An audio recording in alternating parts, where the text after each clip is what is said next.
আসসালামু আলাইকুম।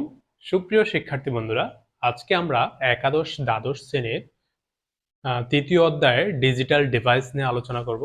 তো ডিজিটাল ডিভাইসের মধ্যে আরেকটা পার্ট হচ্ছে লজিক গেট। তো আমরা আজকে লজিক গেট নিয়ে আলোচনা করব।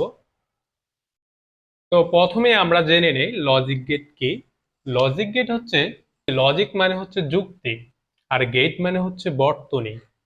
তো লজিক গেট অর্থ হচ্ছে, বা লজিক গেট কাকে বলে, সেটা হচ্ছে যুক্তি নির্ভর বর্তনীকে লজিক গেট বলে। তো লজিক গেটকে প্রধানত দুই ভাগে ভাগ করে। একটা হচ্ছে মৌলিক গেট, আর একটা হচ্ছে যৌগিক গেট। এই মৌলিক গেটকে আবার তিন ভাগে ভাগ করে। একটা হচ্ছে অর গেট, আর একটা হচ্ছে অ্যান্ড গেট, আর একটা হচ্ছে নট গেট। এরপরে যৌগিক গেটকে আবার দুইটা ভাগে ভাগ করা যায়।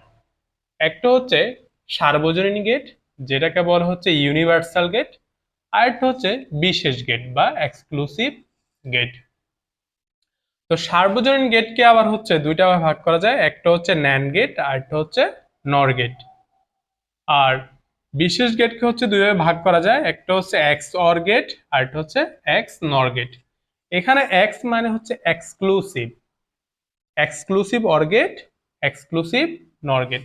এখন এই গেটগুলোর মধ্যে কি সম্পর্ক আছে সেটা আমরা জানবো। যেমন এই অর গেট হচ্ছে যুক্তিক যোগের গেট, আর এই অর গেটের বিপরীত গেট হচ্ছে নর গেট। আর অ্যান্ড গেট হচ্ছে যৌক্তিক গুণের গেট, আর অ্যান্ড গেটের বিপরীত গেট হচ্ছে ন্যান্ড গেট। আর যেটা হচ্ছে নট গেট, নট গেটকে অনেকে বিপরীত গেট বলে, অনেকে ইনভার্টার গেট বলে, অনেকে রিভার্স গেট বলে, ঠিক আছে। আবার হচ্ছে অনেকে কমপ্লিমেন্টিং গেট বলে, বা অনেকে পূরক গেটও বলে। নট গেটকে অনেকে পূরক গেটও বলা হয়। নট গেটে অনেকগুলো নাম আছে। আর এক্স অর গেটের বিপরীত গেট হচ্ছে এক্স নর গেট। এক্স অর গেটের বিপরীত গেট হচ্ছে এক্স নর গেট। বিস্তারিত জানি যে মৌলিক গেট কাকে বলে। মৌলিক গেট হচ্ছে যে সকল গেট দিয়ে অন্য গেট তৈরি করা সম্ভব, সেগুলো হচ্ছে মৌলিক গেট। যেমন এখানে অর, এন্ড, এই যে নট, এই তিনটা গেট দিয়ে বাকি যতগুলা গেট আছে সবগুলা গেটকে বাস্তবায়ন করা সম্ভব।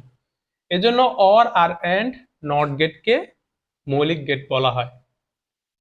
আর যৌগিক গেট কাকে বলে? যেসব গেট মৌলিক গেট দিয়ে তৈরি করা হয় তাকে যৌগিক গেট বলে। যেমন এখানে যৌগিক গেটের দুইটা ভাগ আছে, একটা হচ্ছে সার্বজনীন গেট, আর একটা হচ্ছে বিশেষ গেট। তো যৌগিক গেট হচ্ছে NAND gate, NOR gate, XOR gate, XNOR gate. কারণ এই ন্যান্ড গেট যদি আমরা তৈরি করতে যাই, তাহলে আমাদের প্রয়োজন পড়বে একটা নট গেট আর একটা অ্যান্ড গেট। এই দুইটা মিলে হয় ন্যান্ড গেট। আবার নর গেট তৈরি করতে হলে একটা নট গেট আর একটা অর গেট, দুইটা যুক্ত হয়ে তৈরি হয় নর গেট। তারপর হচ্ছে এক্সক্লুসিভ অর গেট, আবার হচ্ছে এক্সক্লুসিভ নর গেট। আচ্ছা, এবার হচ্ছে সার্বজনীন গেট। তো পরীক্ষা অনেক সময় আসে যে সার্বজনীন গেট ব্যাখ্যা করো, বা ন্যান্ড গেট এবং নর গেটকে কেন সার্বজনীন গেট বলা হয়। ন্যান্ড গেট এবং নর গেটের মাধ্যমে সকল গেট বাস্তবায়ন করা সম্ভব, এজন্য ন্যান্ড গেট এবং নর গেটকে সার্বজনীন গেট বলা হয়।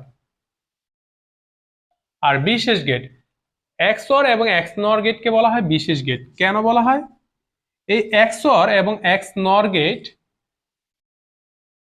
এই গেটগুলো বিশেষ কাজে ব্যবহৃত হয়। বিশেষ কাজ বলতে অর অ্যান্ড নট গেটের তুলনায় যে অর অ্যান্ড নট গেট যে কাজে ব্যবহার করা হয়, সেই কাজ থেকে একটু বিশেষভাবে এই গেটগুলো কি ব্যবহার করা হয়। সেখান থেকে বর্তনীতে বিশেষভাবে ব্যবহার করা হয় এক্স অর গেট এবং এক্স নর গেট, এবং নির্দিষ্ট পরিস্থিতিতে বিশেষভাবে এই দুইটা গেট ব্যবহৃত হয়। এজন্য এই দুইটা গেটকে বলা হয় বিশেষ গেট বা এক্সক্লুসিভ গেট।